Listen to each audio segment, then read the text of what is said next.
Good morning students.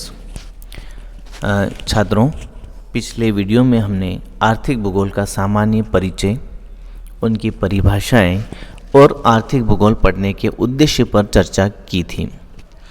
आर्थिक भूगोल की परिभाषाओं से आर्थिक भूगोल की विषय वस्तु स्पष्ट होती है, इसलिए हमने कुछ महत्वपूर्ण परिभाषाओं पर ध्यान दिया था।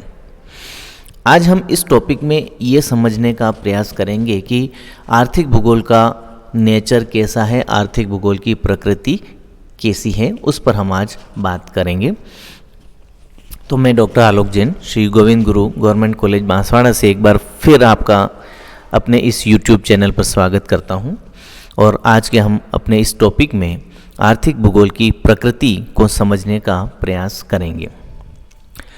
आर्थिक भूगोल मानव भूगोल की एक महत्वपूर्ण शाखा है, जिसमें धरातल पर मानवीय आर्थिक क्रियाओं में एक स्थान से दूसरे स्थान पर पाई जाने वाली विभिन्नताओं का अध्ययन किया जाता है।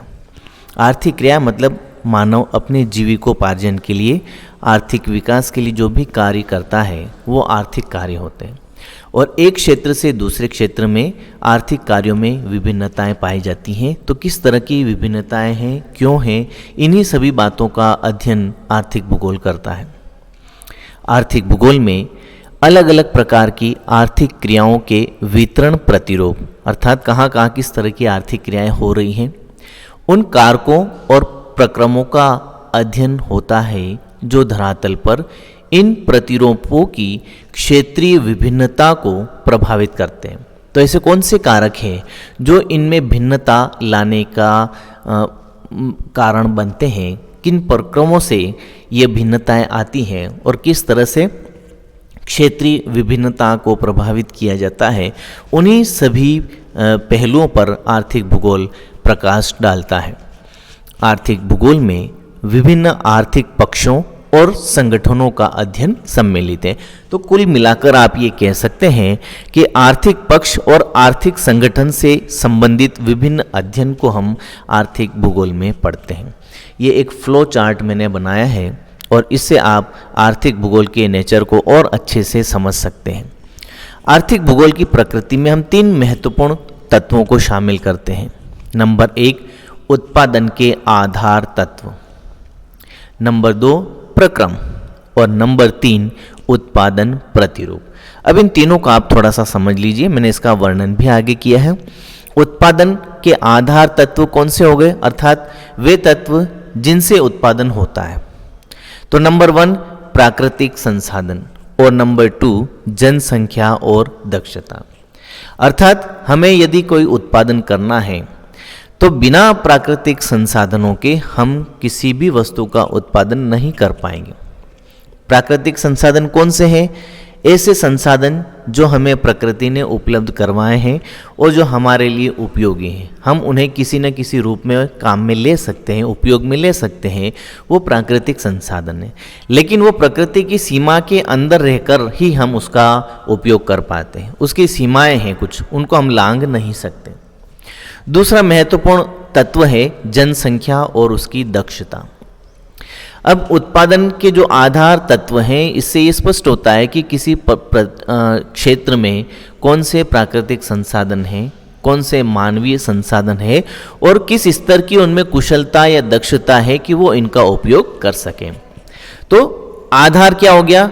संसाधन और उसका उपयोग करने वाला मानव वर्ग या जनसंख्या। फिर उत्पादन किस पर निर्भर करेगा कि कितनी कुशलता से हम उत्पादन कर पाते हैं, कितनी दक्षता से हम उन संसाधनों को उपयोग में ला पाते हैं। तो ये दोनों मिलकर के उत्पादन के आधार तत्व कहलाते हैं। इन्हीं उत्पादन के आधार तत्वों अर्थात प्राकृतिक संसाधनों, जनसंख्या और उसकी विशेषताओं, उसकी कुशलता, दक्षता का अध्ययन करना आर्थिक भूगोल की प्रकृति। नंबर 2, प्रक्रम। प्रक्रम में होता है तकनीकी संसाधन, उपयोग की विधियां और संशोधन क्षमता। और दूसरी बात होती है इसमें मानव की छांट या चयन, आर्थिक क्रियाओं का चुनाव। तो जब हम किसी क्षेत्र में प्राकृतिक संसाधन देखते हैं, जनसंख्या देखते हैं, तो वो जनसंख्या उस संसाधनों को उपयोग करने के लिए नवीन उपयोग की विधियां तलाशती हैं, तकनीकी संसाधनों का उपयोग करती है और उसमें आवश्यक संशोधन करने की क्षमता उत्पन्न करती है या क्षमता की सहायता से उसमें संशोधन किया जाता है। दूसरी बात, उन संसाधनों में जो आपको उपलब्ध करवाए गए हैं उसमें मानव अपना चयन करता है, आर्थिक क्रियाओं का चुनाव करता है उस क्षेत्र के अनुसार, प्राकृतिक वातावरण के अनुसार या प्राकृतिक संसाधनों के अनुसार।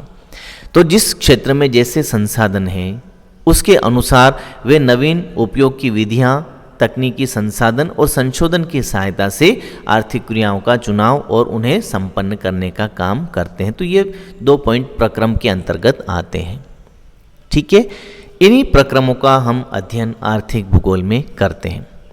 और नंबर 3, उत्पादन के आधार तत्व और प्रक्रम की सहायता से जो परिणाम निकलता है, जो उत्पादन के प्रतिरूप बनते हैं, उनका अध्ययन भी आर्थिक भूगोल की प्रकृति है। जैसे उत्पादन की मात्रा और उसका प्रकार, अर्थात गुणवत्ता से है, क्वांटिटी एंड क्वालिटी। और तीसरा है वितरण प्रणाली एवं सेवाएं। देखिए, आप इसमें सभी प्रकार की आर्थिक क्रियाओं को पढ़ रहे हैं। प्राकृतिक संसाधन जो प्रकृति ने दिए हैं, और जब हम प्राकृतिक संसाधनों को सीधे प्राप्त करते हैं तो प्राथमिक कार्य हो गए। उन्हीं संसाधनों को जब हम संशोधन करते हैं और अधिक उपयोगी बनाते हैं तो वो द्वितीयक आर्थिक क्रिया हो गई। और जब उन द्वितीयक कार्यों से जो भी उत्पादन प्राप्त होता है, उस उत्पादन को हम एक स्थान से दूसरे स्थान पर पहुंचाते हैं, व्यापार करते हैं, सेवाएं प्रदान करते हैं, परिवहन करते हैं, तो वो तृतीय प्रकार की आर्थिक क्रिया हो गई। तो इस तरह से ये आर्थिक भूगोल की प्रकृति विभिन्न प्रकार की आर्थिक क्रियाओं के वर्णन को सम्मिलित करती है। तो ये तीसरा जो पॉइंट है उत्पादन प्रतिरूप, इसमें हम 2 चीज़ों पर ध्यान देंगे। एक, उत्पादन कितना हो रहा है, और दूसरा, उत्पादन की गुणवत्ता कैसी है। यदि उत्पादन की मात्रा पर्याप्त है या आवश्यकता से अधिक है और उसकी गुणवत्ता भी अच्छी है, तो उसको हम आसानी से व्यापार में अधिक लाभ प्राप्त करने में उपयोग में ले सकते हैं। और उसके लिए हमें वितरण प्रणाली की आवश्यकता है, परिवहन सेवाओं की आवश्यकता है, व्यापार की आवश्यकता है। तो इस तरह से किसी क्षेत्र से उत्पादन को हम उपभोक्ता तक पहुंचाने तक की सारी गतिविधियों को आर्थिक भूगोल की प्रकृति के अंतर्गत समझने का प्रयास करते हैं। इसको मैं थोड़ा सा और आपको बता देता हूँ कि इस प्रकार उत्पादन के आधार प्राकृतिक संसाधन एवं जनसंख्या होते हैं। संसाधनों की उपलब्धता से ही उत्पादन संभव हो पाता है।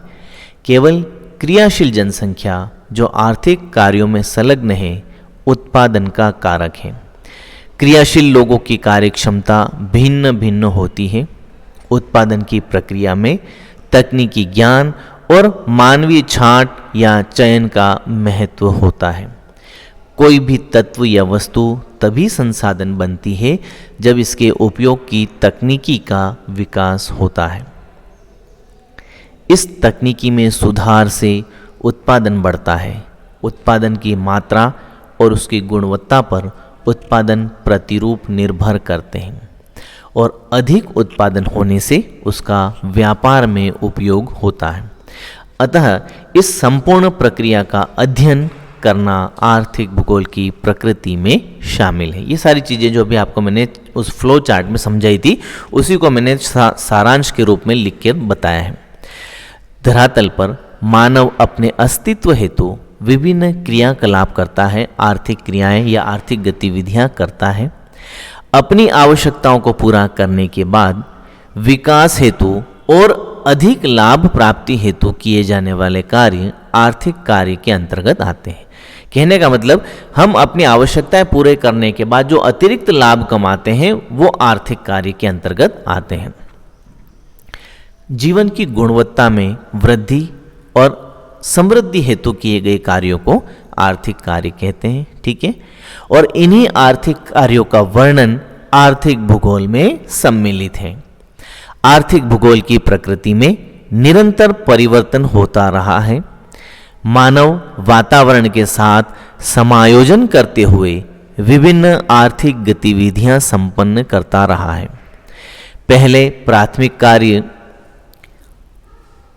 आर्थिक भूगोल की प्रकृति में शामिल थे, जिसमें आखेट, पशुचारण, एकत्रीकरण आदि मुख्य कार्य होते थे।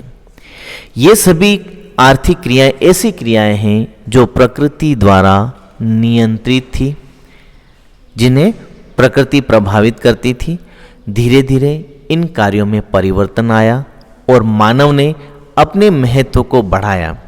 अर्थात पहले प्रकृति के महत्व को समझा जाता था, अब मानव भी अपने महत्व को बढ़ाने लगा, जिससे आर्थिक विकास हुआ और आर्थिक क्रियाओं के स्वरूप में परिवर्तन आया। औद्योगिक क्रांति हुई, जिसकी वजह से आर्थिक कार्यों की प्रकृति में आमूलचूल परिवर्तन आए, क्रांतिकारी परिवर्तन आए। नवीन संसाधनों की खोज और आधुनिक यंत्रों की खोज, तकनीकी विकास आदि ऐसे कारण रहे जिन्होंने मानव की आर्थिक क्रियाओं को परिवर्तित किया। मानव का प्रभाव अब महत्वपूर्ण होने लगा। विभिन्न आर्थिक संगठन स्थापित हुए और उनसे क्षेत्रीय विकास हुआ। वर्तमान समय में आर्थिक भूगोल की प्रकृति में आर्थिक समस्याओं, सामाजिक विषमता और प्रतिकूल वातावरण में कैसे विकास करें, इसका वर्णन किया जाता है। साथ ही इस क्षेत्र में विभिन्न शोध कार्यों का भी महत्व बढ़ा है। तो विद्यार्थियों, ये था हमारा आर्थिक भूगोल की प्रकृति, अर्थात वो किस तरह की विषय वस्तु को इसमें शामिल करता है, उसका नेचर किस तरह का है, इस पर हमने सामान्य चर्चा की है। और इससे अगले टॉपिक में हम इसकी विषय वस्तु के बारे में पढ़ेंगे। इसको मैं यहीं समाप्त करता हूँ। अगले टॉपिक में हम फिर मिलेंगे। तब तक के लिए धन्यवाद।